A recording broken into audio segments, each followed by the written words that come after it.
بسم اللہ الرحمن الرحیم. اس گردش دنیا کی کچھ اور ہی حالت ہے. چپ رہیے تو مشکل ہے، کہیے تو شکایت ہے. زرداروں کی ہے دنیا، ہم نے اسے پہچانا. اب یاروں میں وہ اگلی سی چاہ نہ الفت ہے. بیٹے میں نہ الفت وہ، نے باپ میں شفقت وہ، نے بھائی کی چاہت وہ، چاہت میں عداوت ہے. تف ہے تیری حالت پر، یہ ناز امارت پر، کیوں چشم بصیرت پر یہ پردہ غفلت ہے. گہ ناز ہے حشمت پر، گئے حسن کی دولت پر، دو روزہ حکومت پر کیا کیا تجھے نخوت ہے. یہاں پہ معزز ناظرین میں آپ کو خوش آمدید کہتا ہوں. تھنک ٹینک میں آپ کی مسلسل ہمت افزائی کا اور آپ کی آرا کا تہہ دل سے مشکور ہوں. آج ہم بہترین نظام حکومت یعنی گڈ گورننس اور ٹیررزم یعنی دہشت گردی پر بات کریں گے. اور یہاں پہ میں نے مدعو کیا ہے خاص طور پہ عمران خان صاحب کو، جو کہ تحریک انصاف کے چیئرمین ہیں. تشریف لاتے ہیں عمران خان صاحب.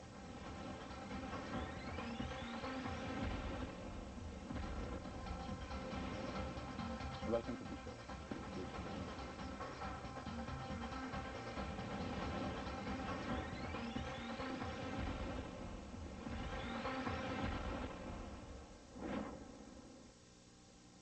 عمران خان صاحب ویلکم ٹو تھنک ٹینک. تشریف لانے کا بہت بہت شکریہ. کہنا یہ ہے کہ آپ کے پاس ایک بڑی فکر، ایک بڑا احساس، ایک لمبی تگ و دو کے بعد آپ ایک جدوجہد کو یہاں تک آپ لے کے آئے ہیں. کیا وجہ ہے کہ آپ جتنے بڑے ہیں، آپ کا احساس جتنا بڑا ہے، اتنی بڑی آپ کی پارٹی نہیں؟ دیکھیں، اس کی سب سے بڑی وجہ ایک تو پارٹی کی جس طرح ایوولوشن ہوئی، اور دوسرا جو پاکستان کا پولیٹیکل سٹرکچر ہے. پارٹی جب آئی عمر 5 مہینے تھی. ابھی ہماری پارٹی بڑی تیزی سے ایکسپینڈ ہو رہی تھی کہ الیکشنز آ گئے. تو 5 مہینے کی پارٹی نے الیکشنز میں لڑنے کا فیصلہ کیا اور شکست ہوئی. اس کے بعد اتنی چھوٹی پارٹی کو اتنی بڑی شکست، پھر سے پارٹی کو اکٹھا کرنا پڑا. پھر وہ تیار تھی. پھر جنرل مشرف کا الیکشن آ گیا 2002 کا. ہماری پارٹی کو دعوت تھی ان کا حصہ بننے کی، جو بھی جنرل مشرف کی پرو مشرف پارٹیز تھی. لیکن ہم نے فیصلہ کیا کہ جنرل مشرف بجائے جو وہ کہہ رہے تھے کہ ریفارم لانا چاہتے ہیں، وہ بھی ایک اپنی کرسی کے لیے انہوں نے سارے کرپٹ لوگوں کو اکٹھا کیا. تو پھر ہم ان سے علیحدہ ہوئے. پھر ہماری پارٹی کو شکست ہوئی. پھر پارٹی کو اکٹھا کرنا پڑا.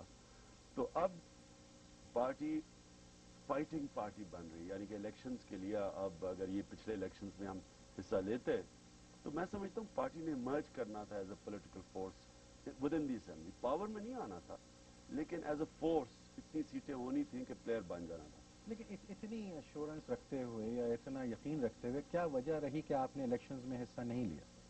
الیکشنز میں حصہ تو اس لیے نہیں لیا کہ تحریک انصاف واحد پارٹی تھی جو 12 سال سے کہہ رہی تھی کہ عدلیہ کو آزاد ہونا چاہیے. ہمارا منشور تھا، ہماری مین پلانک کہ اس ملک کے اندر گورننس ٹھیک نہیں ہو سکتی، خوشحالی نہیں آ سکتی، جمہوریت نہیں آ سکتی جب تک عدلیہ آزاد نہ ہو. یہ ہماری مین پلانک تھی. تحریک انصاف آنا ہی تب تھا جب عدالتیں آزاد ہوں. تو ہم ایک تحریک کی صورت میں یعنی کہ ایک مسلسل، دیکھیں نا، جب عدالتیں آزاد ہوتی ہیں ایک دم انصاف نہیں آ جاتا. صحیح. پھر ایک مسلسل جدوجہد چلتی ہے. لیکن وہ بنیاد ہوتی ہے، ایک آزاد عدلیہ بنیاد ہوتی ہے پھر انصاف کی اور گڈ گورننس. اس کے نتیجے میں گڈ گورننس. تو جب عدلیہ نے پہلی دفعہ پاکستان کی تاریخ میں سٹینڈ لیا ایک ملٹری ڈکٹیٹر کے خلاف، اور اس کے نتیجے پہ 60% سپیریئر کورٹ کے ججز کو نکال دیا اور چیف جسٹس اور سپریم کورٹ کے ججز کو ہاؤس اریسٹ کر دیا ایک ناجائز ایمرجنسی لگا کے، تو تحریک انصاف کیسے الیکشن لڑ سکتی تھی؟ اس کا مطلب کہ ہم نے پھر نظریہ ضرورت کے تحت الیکشن لڑنا تھا جب عدلیہ آئین کے مطابق فیصلے کر یعنی آپ واضح طور پہ یہ وضاحت آپ دے رہے ہیں کہ یہ آپ نے صرف اس لیے کیا کیونکہ عدلیہ آزاد نہیں تھی. بالکل. یعنی یہ اسٹینڈ جو آپ کا تھا، یہ ہمارا، کیونکہ اس کے بارے میں ابہام یہ ہے کہ یہ ریالٹی لوگوں کے پاس آج میرے خیال میں پہلی دفعہ جا رہی ہے. نہیں، میں نے اس کے اوپر بار بار کہا ہے کہ دیکھیں اس ملک میں آپ فری اینڈ فیئر الیکشن کی بات کر رہے ہیں جس ملک کے اندر